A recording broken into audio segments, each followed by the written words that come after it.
It's the Jim and Terry Show, coming to you from the Hobbit Hole studio in Bobcaygeon, a bright, sunny, snowy day. The Rough drive. The parking lot was cleared for you this morning. It was. I saw you got up and did that. I didn't put and out you went your to the executive store and parking. got food so you could feed me and everything else. And I'm glad I did, because that led to the first podcast and the story of glad tidings of great joy, of random acts of kindness in the Christmas season. If I didn't get out there and do that stuff, I don't know. Would I have heard that story? I would have missed it. Yeah. How many things in life would we have missed if we didn't take the opportunity? I'm going to share a story from a coffee that I just had on Monday with my good friend Greg and Russ. So if you're listening, guys, this is a shout out that I listened to the stories. And the story is of Greg doing shopping at Canadian Tire and looking for something, a widget in aisle 4 or something. And he's looking around and notices an older gentleman, This is you and I talking about older, so it's got to be older than I. I know, I get the irony of it all. Anyway, he was noticing him holding this and holding that and looking at this and looking at that and comparing, thinking, he looked befuddled. And Greg just observed it out of the corner of his eye in the same aisle and was continuing his shopping, got what he needed, and was checked out. And he went and was on his way out the doors. And then he got what you would call a divine moment of conscience striking him. What I would just say is being a nice guy. Turned around, went back into the store, went to the aisle. Lo and behold, the fellow was still humming and hawing over this and that. And Greg said, "Would you mind if I could help you? Can you explain what it is you're looking for?" And he described what he was looking for. It was some kind of electrical adapter. And Greg said, "Well, they don't have it here. But do you use Amazon?" So while in Canadian Tire, he says, "No, my son-in-law uses Amazon." And he said, "Well, here's the product. Here's the picture of it, and you can describe what it is." And it was a special adapter for an electrical connection. And everybody went away happy. Isn't that nice? On his way out the door, goes back in the door and looks the fellow up and does his good deed. Is it the Holy Spirit prompting? Well, with is it Greg? Yes. With him, it probably is, right? Yes. He's a believer, right? Yes. It probably is the Holy Spirit prompting him. Or for other people, just all of a sudden you just go, "What's my problem? I'm not going anywhere. I can help this guy." Random acts of kindness is the way I would phrase it. You can phrase it the Holy Spirit. That's an inspiration. I have a friend who they've moved away now. She's long gone now, but she would constantly pay it forward at a Tim Hortons drive-thru. I love that. Yes. Yeah, I'll pay for them. Does that still happen, the pay it forward at the Tim's? I'm guessing it does, but my luck would be, I'll pay for them, but no, I'd have to say, what did they order? Yeah, they're having a party and you just paid for it. But yeah, well, I told you the live show that young lady bought my lunch. Just out of why me? Out of 20 people, why did you buy mine? Because why? I was going to say we look like charity cases I guess, at the stage.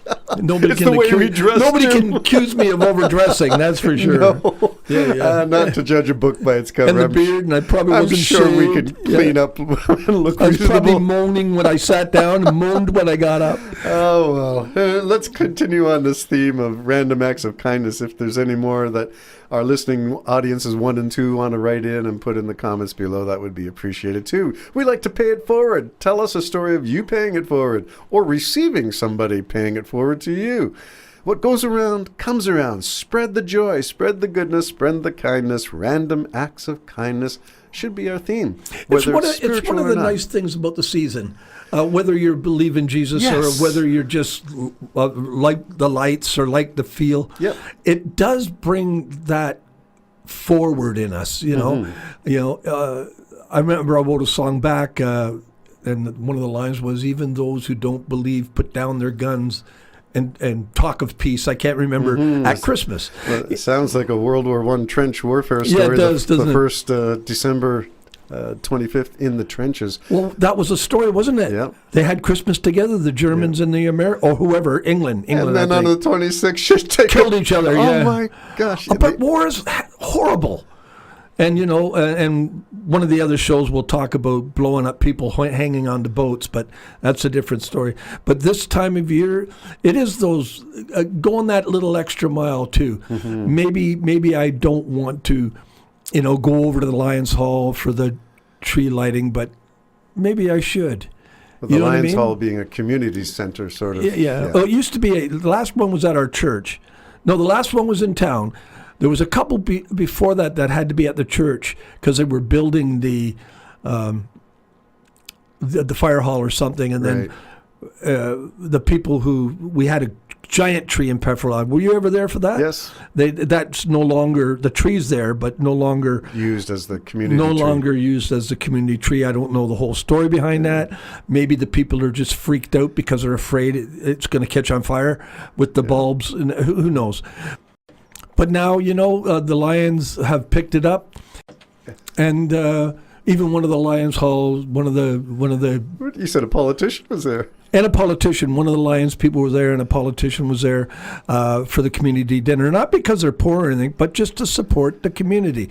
And we did give him an opportunity to speak but he was very brief, 30, 40 seconds, just to say how what a wonderful community we have, and Merry Christmas and Happy New Year. Very good. And that's the way it should be pumped up. Yeah. It's a community endeavor. I'm going to share another story, this one from SoundCloud, from a fellow, a recording fellow. Now, this guy was an accomplished surgeon in Sweden, and I'm not sure if he's from the capital city or not, but I've gotten to know him because I like his music. He's got such a gentle way of looking at life. Single guitar, single voice. Sometimes he double layers his guitar and sometimes double layers harmonies. But he's an older gentleman, like us, Jim, an older gentleman. Anyway, he did this Christmas song talking about the spirit of Christmas and peace on earth despite the war in Ukraine. And now that Sweden's part of NATO, that the war in Ukraine is having a new meaning. Anyway, he said, this one's for Putin. And I wrote and said, lovely song, blah, blah, blah, blah, blah. I liked it all. But I'm not sure Putin, that this is designed for Putin. I'm not sure that he's listening. And he wrote back and said, well, he does support the Russian Orthodox Church. And I wrote back and said, do you remember Russian Orthodox Church is like Russia Today media. It's propaganda. It's not anything to do with religion. The oligarch supports Putin. That's all you need to know. So maybe the Russian church needs to listen to your Christmas song as well. Well, haven't we sort of turned that? I don't want to turn this into a humdrum thing, but in part within, at least in the United States, isn't it now a state-run religion?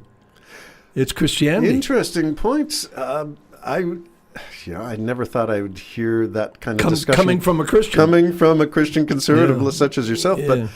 But Project 2025 seems to have really changed things. Peter Thiel seems to have changed things. Peter Thiel being the financial backer of J.D. Vance and Charlie Kirk. So when you talk about money going into politics, money corrupts. More money corrupts more. Well, and you can't serve God and money. That's what I live by. You can't do both. And so soon as big money starts coming into things, I start paying really attention to what exactly is the message here. And if part of your message is to stand at a mic for 20 minutes and lie, bold-facedly lie, I've said it before, you're best to just get another job. Get out and get another job. There was one case, and if we're talking about that, I don't know when we're going to swing into things more political, but the admiral who was in charge of the fleet that was stationed off Venezuela resigned, and we said, why would that happen? Now we know why. Yeah. He's given the reason. Illegal orders. He didn't want to be part of illegal orders, which takes us back to Senator Kelly, the astronaut senator who's being prosecuted. They want to put him in charges, have him court-martialed, Pete Hegseth. Yeah, we kind of got off of the subject here a little bit because we can talk about that because Pete also did a whole speech about not obeying unlawful orders. Are you aware of that? No. Before he was in politics, he did a whole speech about do not obey unlawful orders. And here he is creating the unlawful orders. Well, touch. Bronze or the orange Jesus wannabe. Touch that, you're going to falter. He's probably, a lot of these people are going to go up for all kinds of war crimes and everything else. If unless they can absolutely overthrow the government. Well, let's get into the glad tidings of great joy, which might be the impeachment and removal of the orange Jesus. See, good for someone, bad for someone else. We should stick to Santa and Jesus. All right? Santa and Jesus. All right, Jim and Tara Show signing off for now. Bye-bye.